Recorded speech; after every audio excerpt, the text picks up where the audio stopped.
Hello aspirants, आज मैं बहुत खुशी के साथ ये वीडियो बना रहा हूँ। पहली बात तो ये है कि आखिरकार NTA नेट का एग्ज़ाम शुरू हो गया और आज 25 है और आज शाम तक 4 एग्ज़ाम हो चुके, 2 कल हुए थे और 2 आज हुए। तो आज मैं ये जो वीडियो बना रहा हूँ ये इस बात से बना रहा हूँ कि मुझे जो मैंने बुक लिखी है, जो मैंने आपको पहले भी बता चुका हूँ, ये बुक जो मैंने लिखी है, इस बुक में से बहुत सारे क्वेश्चंस आए हैं। इस बुक में से बहुत सारे क्वेश्चंस आए हैं। ये बुक जो है ये आपको पहले बता चुका हूँ। आज मैं आपको बड़ी खुशी से ये बता रहा हूँ कि इस बुक में से कौन कौन से क्वेश्चंस आए हैं और चारों शिफ्टों में, यानी कि 24 को और आज 25 को, जो कल 2 एग्ज़ाम हुए और आज 2 एग्ज़ाम हुए।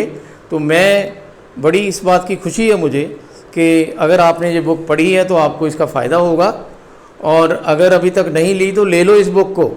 इसमें से आपको बहुत से क्वेश्चन आएंगे, आगे भी मैं एक्सपेक्ट करता हूँ कि क्वेश्चन आएंगे। तो मैं अब आपको बता रहा हूँ सिलसिलेवार तरीके से कि इस बुक में से कौन कौन से क्वेश्चन आए हैं। जो मैं आपको बताऊँगा वो सभी कॉन्सेप्ट इस बुक में बहुत अच्छे से लिखे गए हैं, बहुत अच्छे से एक्सप्लेन किए गए हैं। तो चलो शुरू करते हैं, फिर मैं आपको बताता हूँ। देखिए, पहले क्वेश्चन आया है, ये 24 सितंबर फर्स्ट एंड सेकंड शिफ्ट। ये मेमोरी बेस्ड क्वेश्चन कलेक्ट किए हैं, मेमोरी के बेस पे हैं, इसलिए मैं आपको इसका जिस्ट बताऊंगा कि ये क्वेश्चन क्या है। अब सबसे पहले हम 24 के दोनों सेशंस की बात अगर करें तो बहुत ही आसान क्वेश्चन उन्होंने BIOS की फुल फॉर्म पूछी। ये ICT में से है और इस बुक में, मेरी बुक में ये बड़े अच्छे से दिया हुआ है। BIOS क्या है, तो ये बेसिक इनपुट आउटपुट सिस्टम, तो उसमें बड़े अच्छे से लिखा हुआ है और उसको पूरा एक्सप्लेन किया हुआ है। इसके बाद एक और क्वेश्चन जो मैंने अपने वीडियो में भी डिस्कस किया था और मैंने अपनी इस बुक में भी है, जहां हम draft national policy of education की बात करते हैं। 19 को ड्राफ्ट बना, 2020 को ये रिलीज़ हुई, यानी कि जो MHRD मिनिस्ट्री है उसका नाम क्या बन गया, अब नया नाम क्या है, ये क्वेश्चन आया। तो वो नया नाम है मिनिस्ट्री ऑफ एजुकेशन। ये भी इस बुक में अच्छे से दिया हुआ है और मेरे वीडियो लेक्चर्स में भी है, ठीक है जी। इसके बाद एक और बहुत वो वाला बिल्कुल सीधा सा क्वेश्चन, बड़ा सिंपल क्वेश्चन है। अगर आपने ये बुक पढ़ी है तो ये क्वेश्चन आपको सिंपल लगेगा। दैट कि नालंदा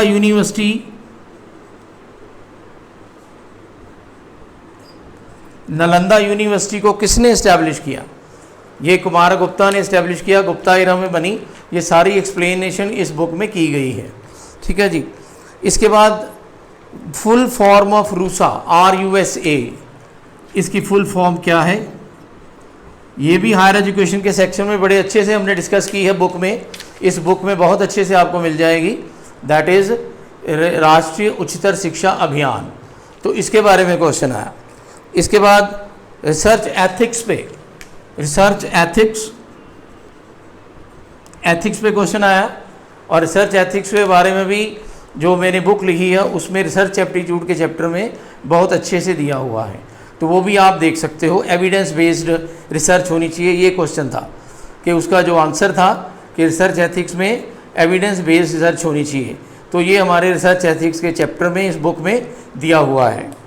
इसके बाद इस बुक में से और जो क्वेश्चन आया वो बड़ा ही सीधा साधा बिल्कुल क्वेश्चन। अगर आपने लॉजिक का चैप्टर पढ़ा है, अगर आपने logic and structure of argument का चैप्टर पढ़ा है, तो उसमें जो बात की गई है क्लियरली, उसमें ये लिखा है कि फिगर ऑफ सिलोजिज्म,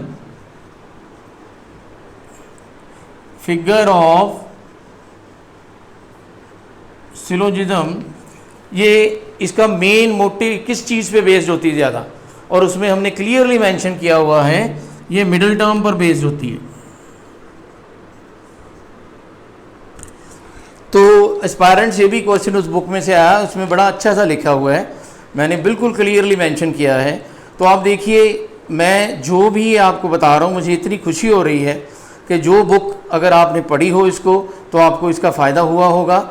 अगर नहीं पढ़ सके या नहीं ले सके अभी तक, तो आप ले सकते हो। अब जो 24 और 25 को जो एग्ज़ाम हो चुका, अब आने वाले आगे दिनों में जिनके एग्ज़ाम होंगे, ये उनके लिए फ़ायदेमंद रहेगा ये बताना कि इस बुक में से कौन कौन से क्वेश्चन आए हैं, और आपके लिए ये गाइड हो सकता है, गाइडेंस हो सकती है कि आप इस बुक को कंसल्ट कर सकते हो। और I am expecting some more questions. मैं हर क्वेश्चन जो हर एग्ज़ाम होगा आपका, अब 28 29 से जो एग्ज़ाम है, उसके बाद ये 5-6 नवंबर तक चलेगा, तो मैं हर एग्ज़ाम में एक्सपेक्ट कर रहा हूँ कि इस बुक में से क्वेश्चन ज़रूर आएंगे। आपको याद होगा मैंने एक वीडियो ये भी बनाया था, कुछ इंपॉर्टेंट क्वेश्चन टॉपिक्स बताए थे आपको, रिलेटिवली इंपॉर्टेंट टॉपिक्स बताए थे, और मुझे ये एक बताते हुए खुशी हो रही है कि उन रिलेटिवली इंपॉर्टेंट टॉपिक्स में से भी क्वेश्चन आए, और वो क्वेश्चन के बिना पेपर सेट हो ही नहीं सकता नेट का, पेपर 1। तो इसलिए वो भी क्वेश्चन इसमें आए, तो उसकी भी मुझे बहुत ज़्यादा खुशी है। इसके बाद एक बात और करता हूँ आपसे, आगे इसमें फिर एक और क्वेश्चन आया कॉन्ट्रेरी प्रपोजिशंस का।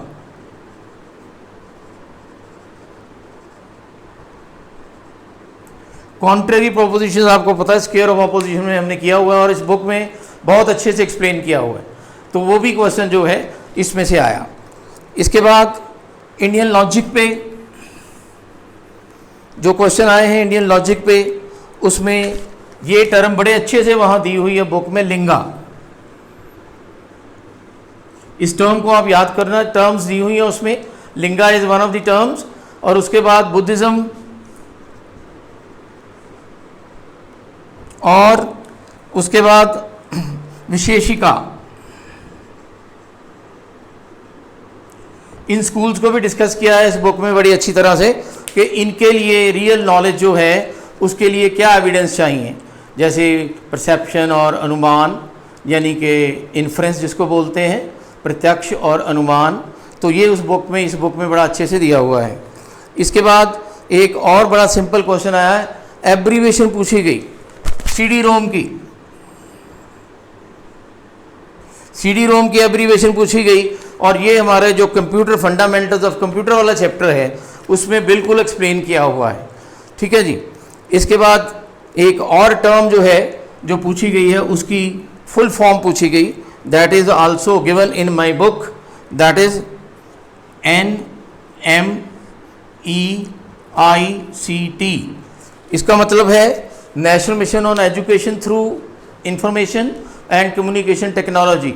तो ये भी मैं आपको बता रहा हूँ, ये भी बड़ी बुक में बहुत अच्छे से दी गई है, और मुझे इस बात की खुशी है कि मेरी लिखी हुई इस बुक में से काफ़ी क्वेश्चंस आए हैं जिसका स्टूडेंट को फ़ायदा हुआ होगा। ठीक है। और अगर आप अभी ये बुक लेना चाहते हो, पढ़ना चाहते हो, पढ़ सकते हो, और इसको लेके आप भी फ़ायदा उठा सकते हो। अभी आपके एग्ज़ाम जो हैं, जिनके आने वाले एग्ज़ाम हैं, जिन्होंने अभी पेपर देना है, तो वो इस बुक का फ़ायदा उठा सकते हैं। इसलिए मैं आपको गाइडेंस के तौर पे दे रहा हूँ कि आप डिसाइड कर सकते हो। इसके बाद एकलव्य चैनल, हाँ ये देखिए एकलव्य चैनल,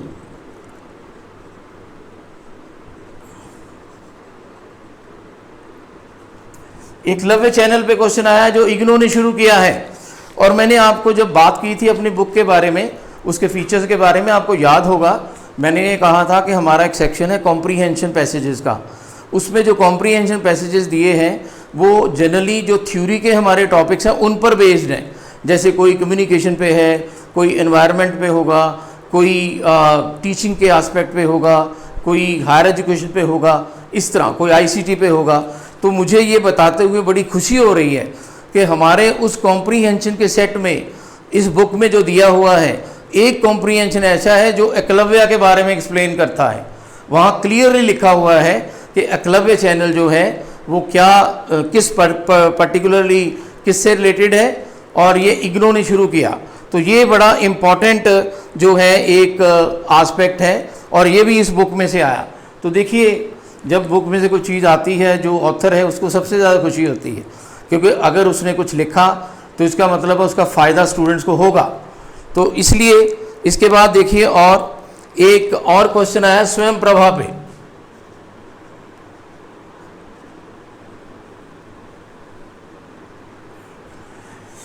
स्वयं प्रभा पे क्वेश्चन आया कि कितने चैनल्स हैं। वैसे पहले 32 थे, अब 34 हो चुके हैं। तो ये भी क्वेश्चन आया। इसके बाद DI बहुत सिंपल आई, परसेंटेज कैलकुलेशन।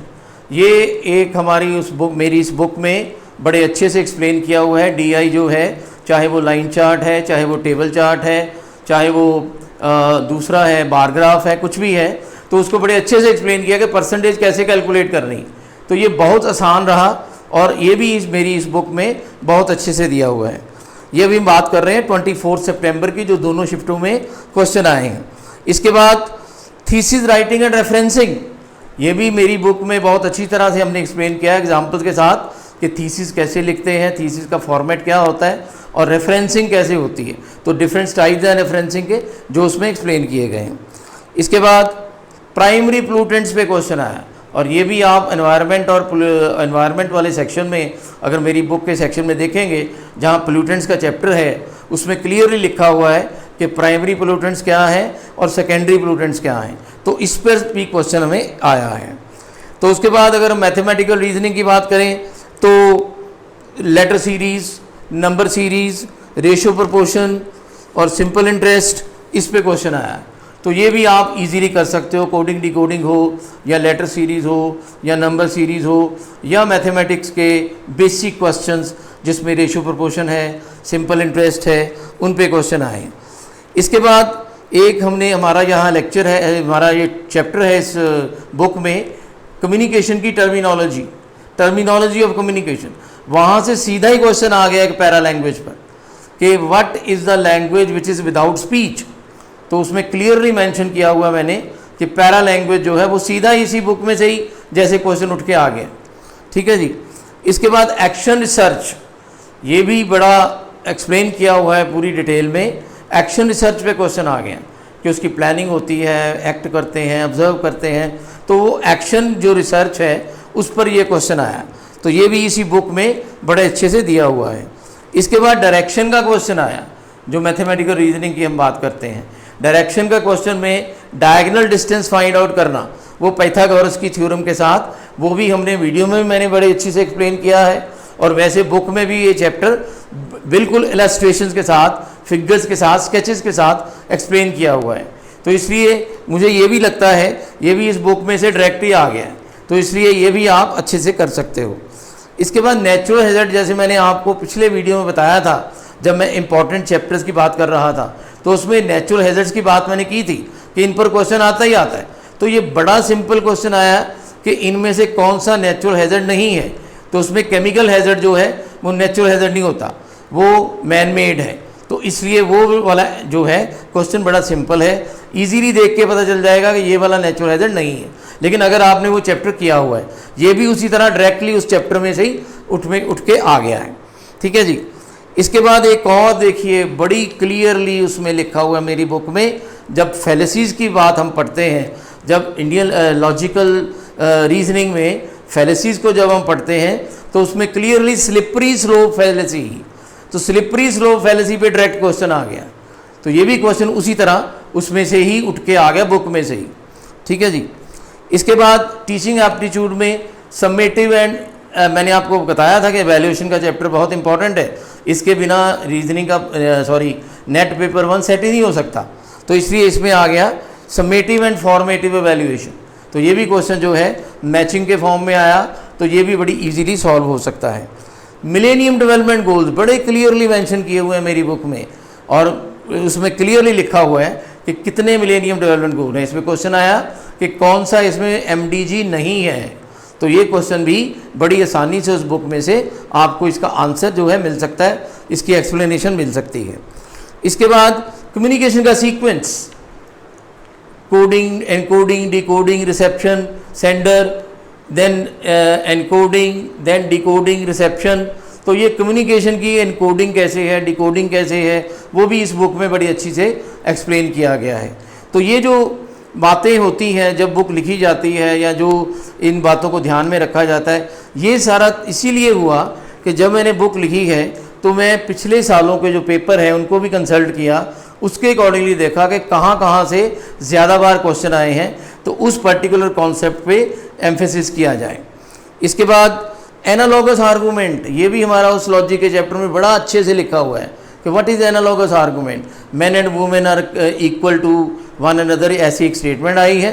तो पूछा कि ये कौन सी आर्गूमेंट का है, एनालॉजी है या कौन सा है, तो ये एनालॉगस आर्गूमेंट उसका ये एग्जाम्पल है। तो ये तो स्टूडेंट देखो, ये कुछ क्वेश्चन जो मुझे मिले, जो मैंने गैदर किए 24 सितंबर सुबह की शिफ्ट और इवनिंग शिफ्ट, दोनों के जो क्वेश्चन मेरी बुक में से जो आए हैं, जो चैप्टर आए हैं, तो उसके बारे में ये था कि ये सेशन 24 वाला था। अब देखिए 25 सितंबर के जो सेशन हैं उनमें भी कुछ क्वेश्चन जो मुझे मिले, जो इस बुक में से आए हैं या इस बुक में से डायरेक्टली उठ के ही आ गए हैं। जैसे इसमें इंडियन लॉजिक पे न्याया स्कूल ऑफ फिलॉसफी, वो भी हमें बड़ी अच्छे से उस बुक में दिया हुआ है। इसके बाद अनुमाना के क्वेश्चन आए, पूर्वावत अनुमान और शिशावत अनुमान, तो ये भी उसमें बड़ी क्लियरली मेंशन किया हुआ है इंडियन लॉजिक के चैप्टर में मेरी बुक में। तो देखिए जब बुक्स में से क्वेश्चन आते हैं तो खुशी तो होती है, तो इसलिए मैं बार बार आपको ये कह रहा हूँ कि ये मेरी बुक में से क्वेश्चन आए हैं, तो मुझे इस पर गर्व भी है। और मैं ये भी चाहता हूँ कि जिन स्टूडेंट ने ये पढ़ा उनका फ़ायदा हुआ और आगे बाकी स्टूडेंट्स का भी फ़ायदा हो। तो जो ये बुक लेना चाहते हैं तो ये बुक लेके इसका फ़ायदा उठा सकते हैं, क्योंकि मैं आपको ये भी गारंटी कर रहा हूँ कि आगे आने वाले एग्ज़ाम जो हैं वो इस बुक में से काफ़ी क्वेश्चन आएंगे हमें, क्योंकि क्वेश्चन जो हैं वो रिपीट भी हो जाते हैं कई बार, तो ये वाले क्वेश्चन भी रिपीट हो सकते हैं। इसके बाद फिर MDG का क्वेश्चन आ गया इसमें, MDG यानी कि मिलेनियम डेवलपमेंट गोल्स। इसके बाद लर्नर्स करेक्टरिस्टिक्स पे क्वेश्चन आया, सोशल करेक्टरिस्टिक्स, तो मेरी बुक में बड़े अच्छे से एक्सप्लेन किया हुआ है कि सोशल करेक्टरिस्टिक्स क्या होते हैं लर्नर के। इसके बाद फिर आ गया RUSA मतलब रूज़ा, दैट इज राष्ट्रीय उच्चतर शिक्षा अभियान। अब की बार आया कि ये किस तारीख को लॉन्च की गई थी, किस डेट को, तो वो डेट जो है जैसे किस ईयर को, तो वो 2013 में लॉन्च हुई थी। तो ये भी देखिए उसमें क्लियरली मेंशन किया हुआ है मेरी बुक में, रूज़ा को बड़े डिटेल में एक्सप्लेन किया है। अब अगर इसमें रूज़ा का क्वेश्चन रिपीट हो रहा है या MDG का क्वेश्चन रिपीट हो रहा है, तो इसका मतलब उसके बाकी एस्पेक्ट भी क्वेश्चन आ सकता है। जैसे रूज़ा की एब्रीवेशन आ गई, उसकी फुल फॉर्म बताइए। इसी तरह आपको रूज़ा का date of year of launching आ गया। अब हो सकता है रूज़ा का एडजेक्टिव कोई ऑब्जेक्ट आ जाए कि इसका ऑब्जेक्ट क्या है, कितने ऑब्जेक्ट्स हैं इसके, तो इनमें से कौन सा नहीं है या इनमें से कौन सा है, तो this question is again expected. तो ये क्वेश्चन मैं बार बार आपको फिर कह रहा हूँ कि ये वाले जो क्वेश्चन है इनको थोड़ा सा चेंज करके कॉन्सेप्ट्स को दोबारा क्वेश्चन जो हैं वो आ सकते हैं, आने वाले एग्ज़ाम में जो है आ सकते हैं और काफ़ी ज़्यादा चांसेस हैं उसके। इसके बाद पॉजिटिविज़म रीजनिंग में, अब पहले जो 24 में था 24 सितंबर में, तो मैं बताना भूल गया, वो पोस्ट पॉजिटिविज्म पे क्वेश्चन आया और इसमें पॉजिटिविज्म ऑफ रिसर्च पे क्वेश्चन आया। तो that is also quite nicely lucidly explain in my book, तो उसमें बड़ा अच्छा से एक्सप्लेन किया हुआ है। ठीक है जी। इसके बाद टीचिंग की क्वालिटी, CCE एवेल्यूएशन का सिस्टम जो है, इस पे क्वेश्चन आया। फिर कंप्यूटर में बिट क्या है, बाइट क्या है, ये भी हमारे फंडामेंटल ऑफ कंप्यूटर का जो चैप्टर है उसमें बड़े अच्छे से एक्सप्लेन किया हुआ है। ठीक है जी। इसके बाद नेक्स्ट क्वेश्चन आप देखिए, 24 सितंबर वाले सेशन में क्वेश्चन आया था समेटिव एवेल्यूएशन पे और उस पर फॉर्मेटिव एवेल्यूएशन पे। इसमें क्या आ गया, norm based evaluation and criterion reference, norm reference and criterion reference of evaluation. तो मैंने जैसे आपको कहा था कि एवेल्यूएशन के बिना, चैप्टर के बिना पेपर नहीं सेट होता, एवेल्यूएशन का क्वेश्चन हर बार आता है। ठीक है जी। इसके बाद फिर कंपाउंड इंटरेस्ट और टाइम एंड स्पीड पे क्वेश्चन आया। कंपाउंड इंटरेस्ट सिंपल फार्मूला लगा के क्वेश्चन सॉल्व कीजिए, टाइम एंड स्पीड का भी ऐसा ही है, तो वो भी चैप्टर इसमें बड़े अच्छे से एक्सप्लेन किए दोनों, कंपाउंड इंटरेस्ट भी एक्सप्लेन किया और टाइम एंड स्पीड भी एक्सप्लेन किया। ठीक है जी। उसके बाद लेटर सीरीज़ का क्वेश्चन आया, बड़ा सिंपल सा लेटर सीरीज़ का क्वेश्चन। लेटर सीरीज़ का क्वेश्चन हर एग्जाम में आता है। ठीक है जी। नंबर सीरीज़ का क्वेश्चन आया, वो भी बड़ा सिंपल था। फिर इसके बाद रिसर्च एथिक्स पे फिर क्वेश्चन आया और ये असर्शन रीजनिंग का क्वेश्चन आया इसमें। रिसर्च एथिक्स में असर्शन रीजनिंग बना के उस पर रिसर्च एथिक्स का क्वेश्चन बनाया गया। ठीक है जी। और मैं आपको बता दूं, पिछले जो हमने बात की है 24th वाले में भी और 25th के दूसरे मॉर्निंग सेशन वाले में भी, उसमें भी असर्शन रीजनिंग के क्वेश्चन आए हैं, टीचिंग एप्टीट्यूड पे, इफेक्टिव क्लासरूम कम्युनिकेशन पे। तो ये असर्शन रीजनिंग का जो पार्ट है ये ज़रूर आता है इसमें। इसके बाद जो है डाटा इंटरप्रिटेशन, टेबल का जो क्वेश्चन आया और वो भी बड़ा सिंपल था, टेबल चार्ट पे, और वो भी हमारे इस बुक में बड़ी अच्छे से एक्सप्लेन किया गया है कि किस तरह क्वेश्चन को सॉल्व करना है। ठीक है जी। इसके बाद फिर MDG पे क्वेश्चन आ गया, मिलेनियम डेवलपमेंट गोल। देखिए कितना इंपॉर्टेंट है, अब ये बार बार रिपीट हो रहा है और एक्सपेक्टेड है कि आगे भी आएगा, इसलिए इसको लाइटली मत लीजिए। ये मत सोचिए कि अगर जो क्वेश्चन आ चुके हैं वो दोबारा नहीं अब आ सकते आपके पेपर में, क्योंकि आपका पेपर अभी आने वाला है आगे। तो ये अप टू नवंबर किसी भी एग्ज़ाम में बार बार भी आ सकते हैं, रिपीट भी हो सकते हैं, अल्टरनेटिवली आ सकते हैं, तो इन पर ध्यान देना ज़रूरी है। इसके बाद एजेस पर क्वेश्चन आया, तो जैसे मैंने आपको अपने उस लेक्चर में बताया था कि मैथमेटिकल रीजनिंग में रिलेटिवली इंपॉर्टेंट टॉपिक्स कौन से हैं, तो उसमें जो रिलेटिवली इंपॉर्टेंट टॉपिक बताए गए थे उसमें आपको मैंने एजेस की बात भी की थी, तो एजेस का क्वेश्चन भी इस पर आ गया। तो that is also very simple question. अगर आपने अच्छे से किया है, इस बुक में पढ़िए, इस बुक में बहुत अच्छे से एक्सप्लेन किया गया है एजेस के क्वेश्चंस को, साथ में एक्सप्लेनेटरी आंसर्स हैं ताकि आपको कोई भी मुश्किल ना आए। इसके बाद है हजार्डस वेस्ट पे क्वेश्चन आ गया, तो ये भी वेस्ट का हमारा सिलेबस का पार्ट है जो टॉपिक है। तो हजार्डस वेस्ट क्या है उस पर क्वेश्चन आया। इसके बाद इफेक्टिव कम्युनिकेशन, तो इफेक्टिव कम्युनिकेशन पे क्वेश्चन आता रहा है पहले, अब फिर आ गया इफेक्टिव क्लासरूम कम्युनिकेशन पे, तो पीछे आ ही गया है क्वेश्चन। ठीक है। इसके बाद जो क्वालिटेटिव रिसर्च है वो क्या होती है, ये भी जो हमारा चैप्टर है रिसर्च की टाइप्स का या रिसर्च की फॉर्म्स का, उसमें क्लियरली मेंशन किया हुआ है क्वालिटेटिव रिसर्च के फीचर्स क्या हैं, क्वालिटेटिव रिसर्च में क्या किया जाता है। ठीक है जी। तो ये उसमें दिया गया है।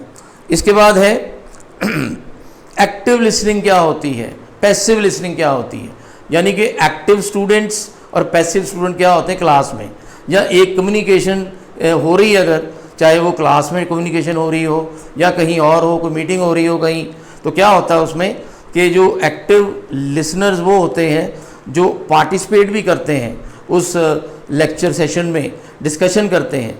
पैसिव होते हैं जो सिर्फ सुनते ही हैं, वो पार्टिसिपेट नहीं करते। एक स्यूडो होते हैं जो साइकोलॉजी के साथ, जिनका रिलेशन साइकोलॉजी के साथ होता है। तो ये भी क्वेश्चन इसमें आया है। इसके बाद एक और इसी बुक में से जो डायरेक्ट क्वेश्चन आ गया, तो दैट इज़ MDG का फिर क्वेश्चन दोबारा फिर आया।